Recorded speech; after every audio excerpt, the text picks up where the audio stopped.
While celebrating the 50th anniversary of the Caribbean Examination Council (CXC), the occasion was used to present results of the May-June 2023 examinations for the region and for St. Kitts and Nevis.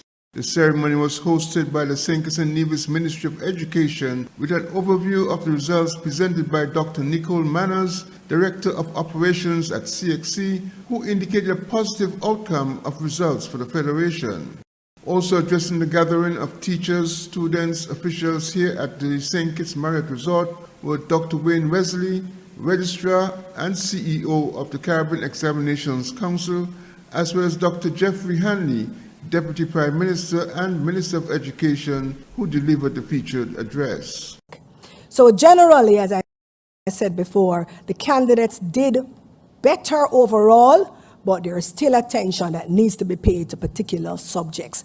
And I have shared quite a few areas where we can improve, the school-based assessment being one of the major areas for review.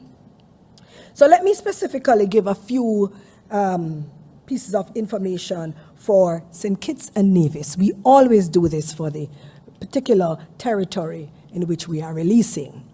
Similar to the rest of the region, we saw an increase in Caribbean studies for the St. Kitts and Nevis candidates.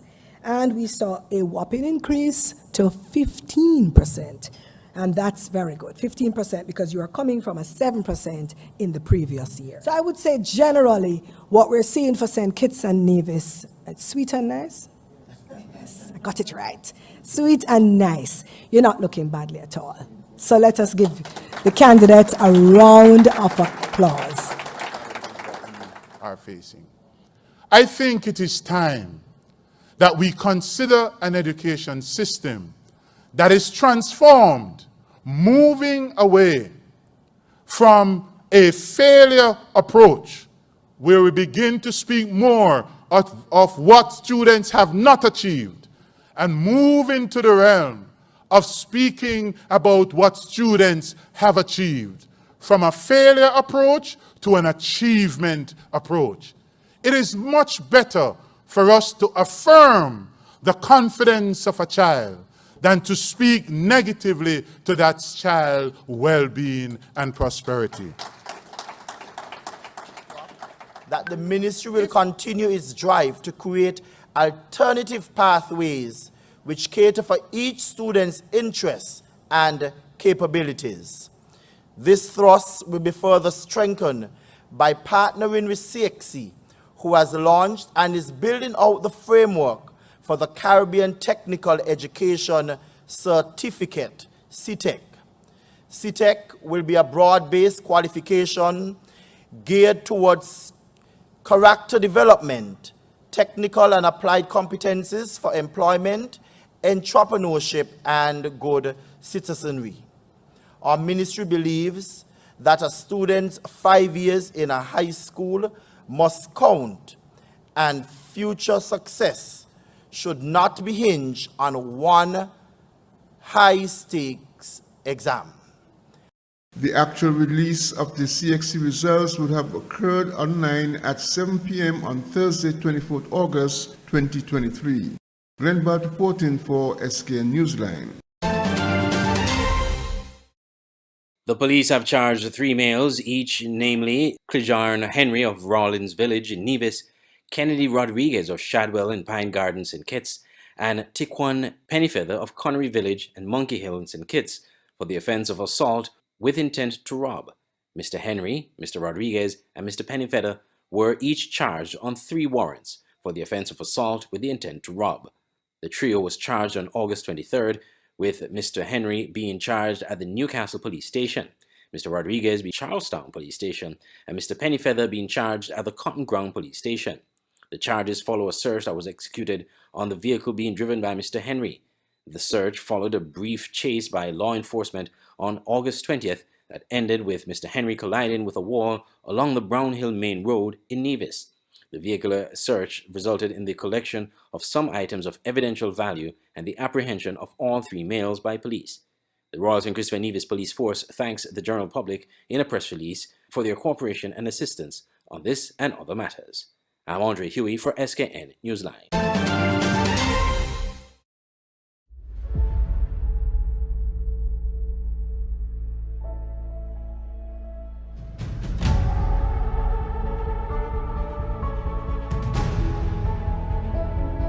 It's beautiful.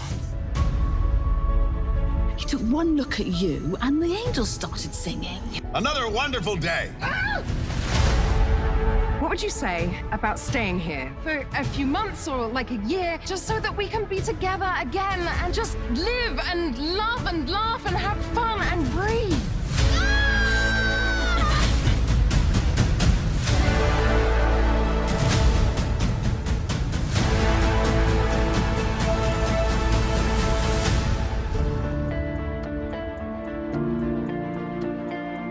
Why are you hiding out on a little Caribbean island, singing in a beach bar?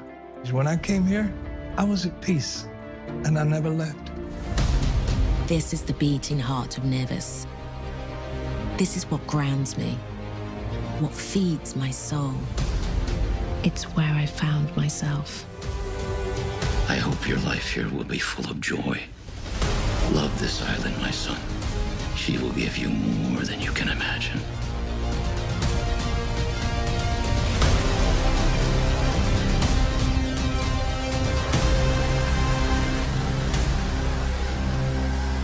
Online radio has never been this great. It's Voice of the Caribbean Radio at voiceofthecaribbean.net. Tune into Voice of the Caribbean Radio for great Caribbean programs, news, entertainment, sports, and current affairs. Wake up each morning and be inspired with One Day at a Time with Kim Huey. Stay abreast with news across the Caribbean and internationally with the Caribbean News Hour, and be entertained with shows like Reggaeville, Caribbean Classics, and Jive Music Show. Visit our website, download our Android mobile app, or listen us on TuneIn Radio. There is so much more on Voice of the Caribbean Radio, reaching the Caribbean and beyond. Check website or app for program schedule. The SKN Newsline website now offers you more news. Log on to www.sknnewsline.com for local, regional, and international news. You can also watch the latest newscast and keep abreast with news in sports, all from sknnewsline.com. That's www.sknnewsline.com. News at your fingertips. St. Kitts Nevis shoppers, now you can order from China and have your items delivered to you here in St. Kitts Nevis. Introducing Channel Links, a shipping and logistics company from St. Martin that is making your ordering from China dreams come true. Channel Links imports top goods and items for vehicles, accessories, consumer electronics, cosmetics, furniture, toys, house supplies, and much more. Ship your items to a Chinese address, and Channel Links will take care of the rest to ship your products to St. Kitts. If you wish to get your items much faster, Channel Links also offers air freight services. So shop on Alibaba, AliExpress, and other Asian shopping sites. Get low affordable prices and get your items shipped to you. Call or WhatsApp Channel Links in St. Martin at 1-721-554-4802, 580-0171, 580-0065, or 580-4834. Or you can email them at contact_us@channel-links.com. Channel Links, your shipping solution.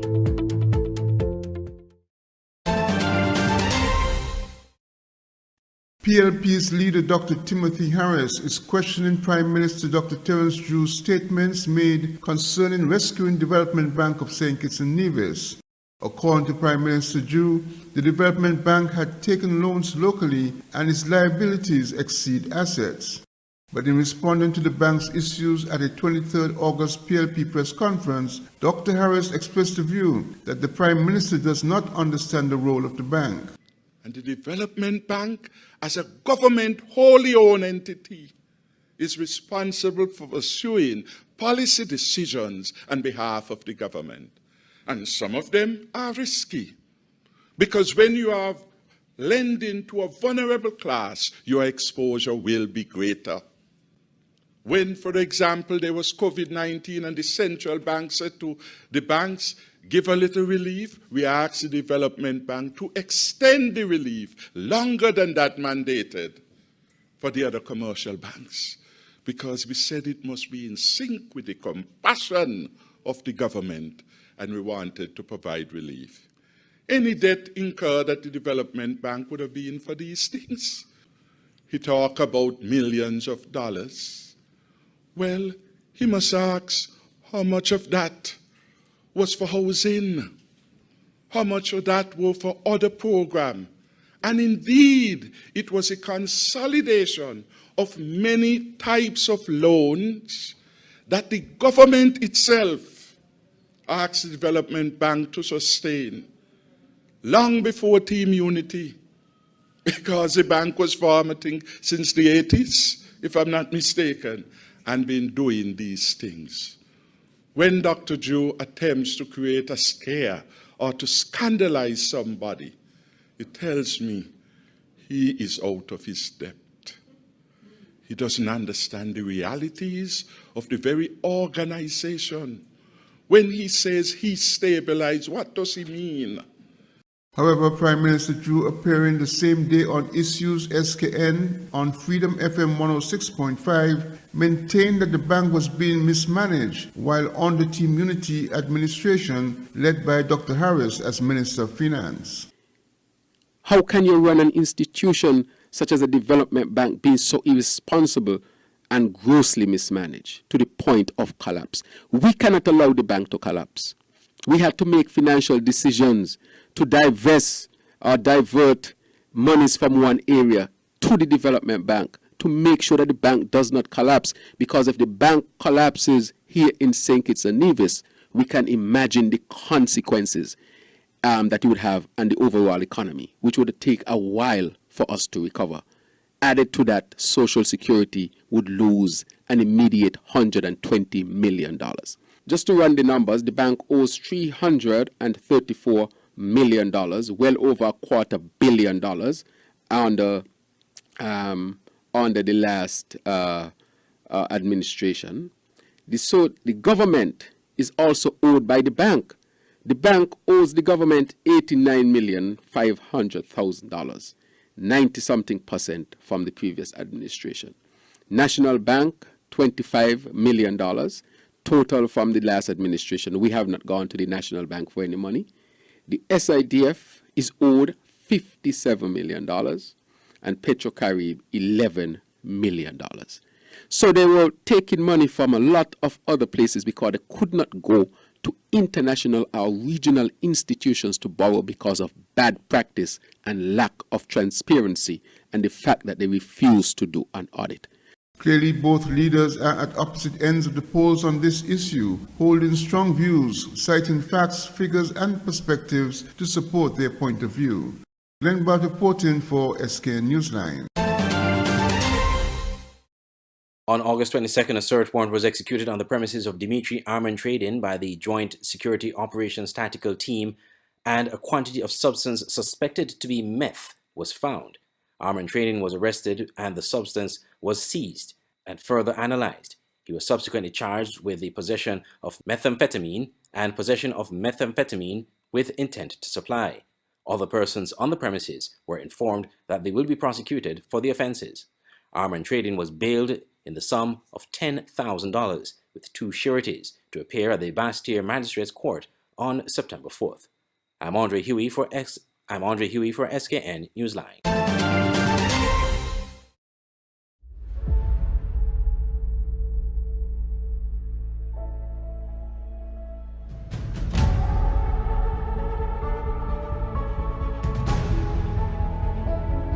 It's beautiful. He took one look at you and the angels started singing. Another wonderful day. What would you say about staying here for a few months or like a year, just so that we can be together again and just live and love and laugh and have fun and breathe?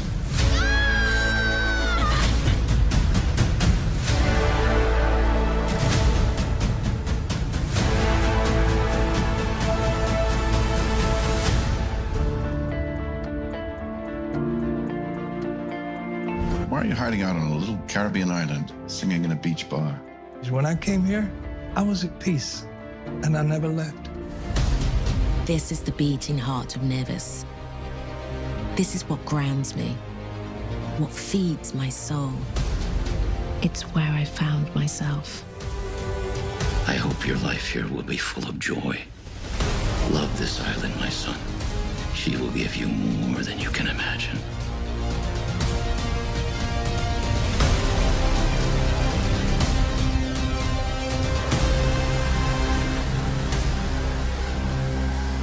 Online radio has never been this great.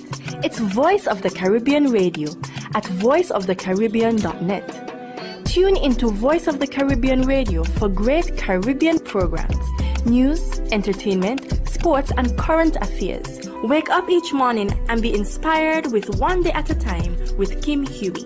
Stay abreast with news across the Caribbean and internationally with the Caribbean News Hour, and be entertained with shows like Reggaeville, Caribbean Classics, and Jive Music Show. Visit our website, download our Android mobile app, or listen us on TuneIn Radio. There is so much more on Voice of the Caribbean Radio, reaching the Caribbean and beyond.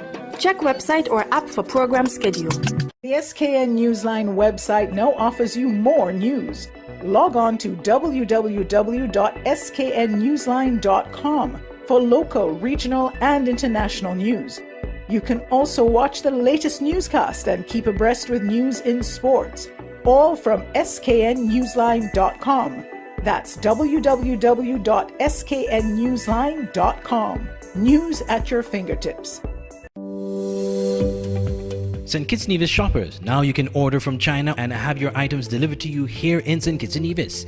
Introducing Channel Links, a shipping and logistics company from St. Martin that is making your ordering from China dreams come through. Channel Links imports top goods and items for vehicles, accessories, consumer electronics, cosmetics, furniture, toys, house supplies, and much more. Ship your items to a Chinese address, and Channel Links will take care of the rest to ship your products to St. Kitts. If you wish to get your items much faster, Channel Links also offers air freight services. So shop on Alibaba, AliExpress, and other Asian shopping sites. Get low affordable prices and get your items shipped to you. Call or WhatsApp Channel Links in St. Martin at 1-721-554-4802, 580-0171, 580-0065, or 580-4834. Or you can email them at contact_us@channel-links.com. Channel Links, your shipping solution.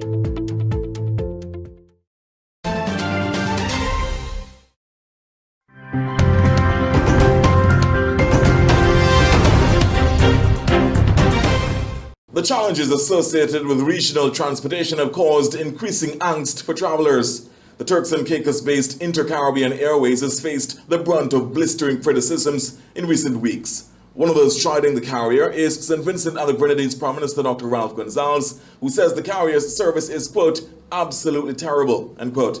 Regional political analyst Peter Wickham believes the comments from Dr. Gonsalves could represent a tipping point in the support for Liat. My hope is that this is what happens, that it demonstrates to the other individual leaders that there is something serious that needs to be considered, and it gives some kind of energy and fuel to the whole conversation. So that would be my hope, that this is what tips the scales in favor of a conversation like this. Wickham says Inter-Caribbean's service woes are also affecting Barbadian travelers. He believes it is time for regional governments to insist on carriers adhering to minimum service standards. My feeling is that CARICOM needs to set a structure in place to deal with the regulation of regional air travel, and they need to do it sooner rather than later. If you look at the European Union, airlines have certain basic standards that they have to achieve. So if they cancel a flight, there's compensation that has to be given. If they delay a flight, there's compensation that has to be given. Inter-Caribbean is operating in an environment where it can do as it likes. And I don't agree with this idea that they should go to operation and come back. What I think that the regional heads need to do, they need to use their legislative structure. They need to use what little CARICOM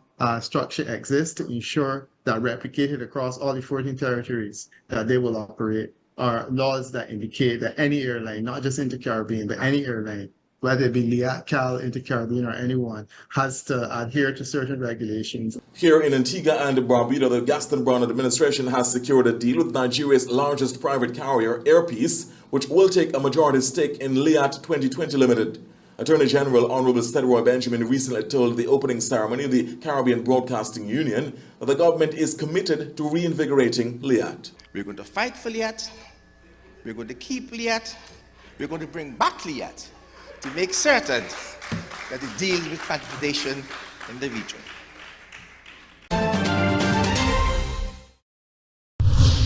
In a recent episode of the program Public Interest, aired online, former President David Granger offered insights regarding requisite measures to enhance local food security. Every farmer needs finance, and without finance, we will not be able to move food production at village level forward. Oh yes, you can produce tons of rice and tons of sugar, but you can't eat rice and sugar every day.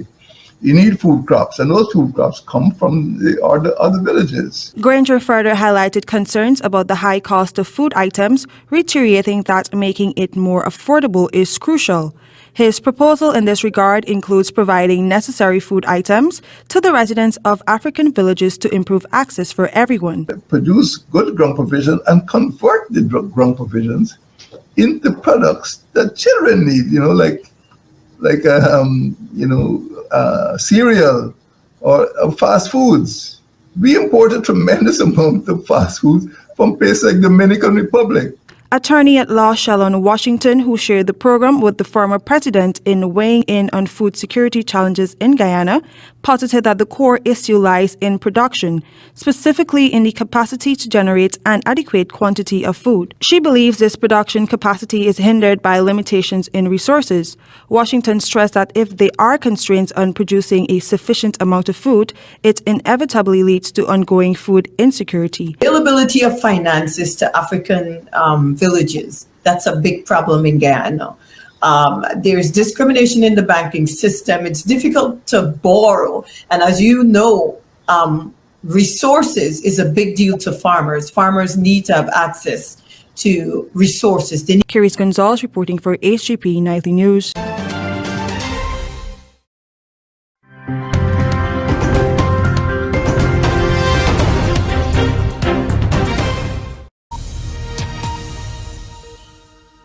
Some breaking news to bring you. President Putin appears to have broken his silence on the apparent death of Prigozhin and the plane crash, because we are hearing from Reuters that Putin sends his condolences to Prigozhin, the founder of Russia's Wagner Group. He sends his condolences to Prigozhin's family, just to caveat that by saying this is what we're hearing from Reuters. The Reuters reports go on to say that Putin says, "I've known Prigozhin since the 90s. We will look at what investigators say." And Putin says Prigozhin was a talented businessman. And expertise will take time. So presumably saying there that it will take time to establish, based on that investigation, looking at what investigators say. But this, again, just to reiterate, this is coming from Reuters, who are reporting that this is what Putin's saying. And of course, this is after Putin made no mention of Prigozhin or the plane crash when he spoke a few hours ago at a summit via video link. So this is the first mention that Russian President Vladimir Putin appears to have made of the plane crash and of Prigozhin. And according to Reuters, Putin has sent his condolences to Prigozhin's family. Well, let's speak now to our security correspondent, Frank Gardner. Frank, now this suggestion that it was a missile being reported by Reuters, which we brought when it broke a little while ago, that's apparently from a US source. Yeah, this is an unnamed US official who has said this, and there's still, I think, a fair degree of confusion over this, because British defence sources that I spoke to earlier this morning, and that was some hours ago, thought it was more likely to have been a device on board the plane. I don't think there's any question that it was an accident. Planes, modern planes like that, just simply don't fall out of the air. The other thing is that if it was a surface-to-air missile, the chances are that the plane would have been blown up and blown apart, or at least disintegrated high up in the air. As it was, we saw it spiraling out of control, trailing smoke in that video, but we're still intact. So I'm not sure that I would go with the idea that it was shot down by a missile, but we may never know, because if you agree with the assumption that is held in most Western capitals that this was an act of assassination, then the very state, Russia, that is carrying out the investigation are the ones who are suspected of being behind this. But that said, there is no proof of that.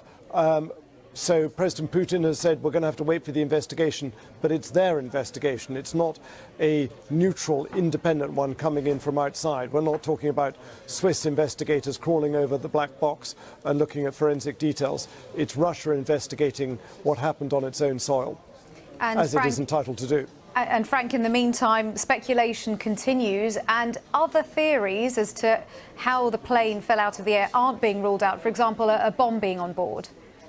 Well, that's what I mean about a device being put on board. I think that's probably far more likely, because whatever it was not strong enough, was not powerful enough to blow it out of the air. Now, Russia has got very powerful air defenses. They're not perfect, as we've seen by the amount of Ukrainian drones that are penetrating Moscow's airspace and getting into the capital.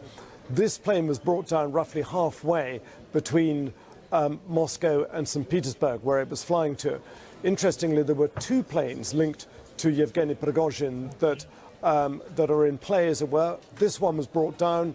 A second one has recently landed in Baku, the Azerbaijani capital, but there's no suggestion that Prigozhin was on board that. So Russia hasn't yet produced any visible proof of Prigozhin's death, but they are saying he was definitely on board, as was Dmitry Utkin, who was the co-founder of the Wagner Group back in 2014. Frank, thank you. That's our security correspondent, Frank Gardner there. And just to reiterate some of the information we brought you that broke in the past couple of minutes that has been verified by the BBC now. This is comments made by Putin, commenting for the first time on the plane crash that is presumed to have killed Prigozhin. Putin said Prigozhin was a talented person and expressed his condolences to the families of everyone killed. Well, as we've been hearing over the past few minutes and hours, there has been endless speculation on social media about the crash, and Olga Robinson from BBC Verify has been sifting through many of the posts.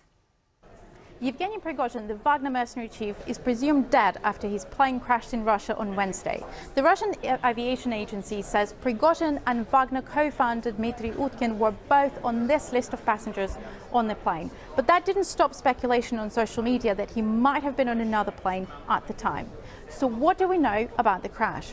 Well, data from the flight radar tracking service shows that the plane linked to Prigozhin took off somewhere northwest of Moscow yesterday afternoon, and it was flying towards St. Petersburg, and then it disappeared over Tver region, 300 kilometers northwest of Moscow. And that flight data also shows that at around 15:19 GMT, there was a sudden drop of altitude. This is corroborated by video from eyewitnesses that we verified earlier. And here you can see the plane falling from the sky quite rapidly. And then the plane crashed not far from the village of Kuzhenka. This satellite image that shows the aftermath, you can see here bits of wreckage and tents as well. So what caused the crash? Eyewitnesses say they heard the sound of explosion before the plane started falling. This has led to speculation that the plane may have been shot down by Russian air defense. These unverified pictures showing small holes in the fuselage of the plane have been used by some on social media as evidence to support this theory. But the pictures are not of great quality, as you can see, and that it makes it really difficult to conclude what they actually show. Another theory that has been gaining traction suggests that there was an explosion on board the plane. Here's a post from a popular Russian Telegram channel. Source: the explosive device on Prigozhin's plane was placed in the landing gear compartment. This is one of the theories being looked at by the investigation. Yet so far, there is no convincing visual evidence to support this, and that means we'll continue investigating and bring you updates when we can. Olga Robinson from BBC Verify. The debate. There's an arena there it is, the arena in Milwaukee where the 8 GOP presidential hopefuls took the stage last night. It was a heated debate covering a wide range of topics, including the candidate who was not there, Rachel Scott, in Milwaukee, with the highlights for us. Good morning, Rachel. Robin, good morning. With Donald Trump sitting this debate out, his closest rival, Florida Governor Ron DeSantis, was bracing for an onslaught of attacks. But in the end, it was a political newcomer, entrepreneur Vivek Ramaswamy, who was the top target. Overnight, a heated and combative Republican debate. 8 candidates facing off for the first time and not holding back. I'm the only person on the stage who isn't bought and paid for. Going back and forth, being childish, is not helpful to the American people to decide on the next leader of our country. This is exactly why Margaret Thatcher said, if you want something said, ask a man. If you want something done, ask a woman. But the candidate drawing the most attention and criticism, Vivek Ramaswamy, the 38-year-old entrepreneur and fierce defender of Trump, recently seeing a rise in the polls. I'm not sure I exactly understood Mike Pence's comment, but I'll let you all parse that out. For me, it's pretty simple. That's something a U.S. president can do with focus, and I'll deliver on it. Well, let me explain it to you. Let me explain it to you, Vivek, if I can. I'll go slower this time. We don't need to bring in a rookie. We don't need to bring in people without experience. It was Ramaswamy's first debate. You have no foreign policy experience, and it shows. And you know what? The foreign policy experience that you all have. The businessman tried to address his lack of political experience early on. Who the heck is this skinny guy with a funny last name, and what the heck is he doing in the middle of this debate stage? I'll tell you, I'm not a politician. That line later called out by former New Jersey Governor Chris Christie. I've had enough already tonight of a guy who sounds like ChatGPT standing up here. And the last person in one of these debates, Brett, who stood in the middle of the stage and said, "What's a skinny guy with an odd last name doing up here?" was Barack Obama. But the candidate who earned the center spot on the stage, Florida Governor Ron DeSantis, did not stand out from the rest of the pack. Our country is in decline. This decline is not inevitable. It's a choice. We need to send Joe Biden back to his basement. The sparring on stage ranged from foreign policy to clashing over abortion restrictions. But just to be clear, Governor, would you sign a 6-week ban federally? I'm going to stand on the side of life. I am on the record, and I stand behind that we should not have a federal abortion ban. We need to stop demonizing this issue. But there was some consensus. Nearly every single candidate agreed former Vice President Mike Pence did the right thing on January 6th. DeSantis ready to move on. I kept my oath to the Constitution that day. There's no more important duty. So answer the question. I've answered this before. So yes. Why are we? Mike did his duty. I got no beef with him. But here's the thing: is this what we're going to be focusing on? I'm relieved. Going forward, the rehashing of this. About an hour into the debate, the focus turned to the candidate who was not on the stage, the frontrunner, former President Donald Trump, now facing 4 indictments and 91 charges. Would you still support him as your party's choice? Please raise your hand if you would. Almost all of the candidates eventually raising their hands. Whether or not you believe that the criminal charges are right or wrong, the conduct is beneath the office of President of the United States.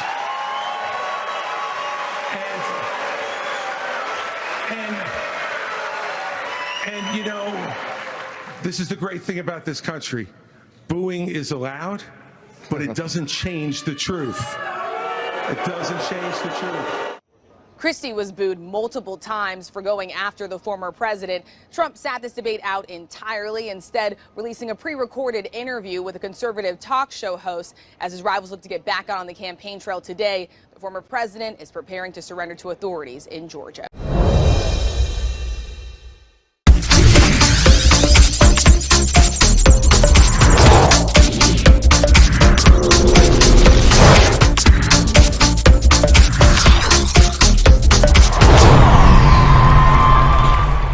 Jamaica Tallowers continued their unbeaten start to the 2023 Republic Bank Caribbean Premier League CPL with an 8-wicket victory over the St. Kitts and Nevis Patriots. The Jamaican franchise won the toss and chose to field with a superb 4-wicket haul from Salman Arshad, helping them to restrict the St. Kitts and Nevis Patriots to 156 for 9 after 20 overs.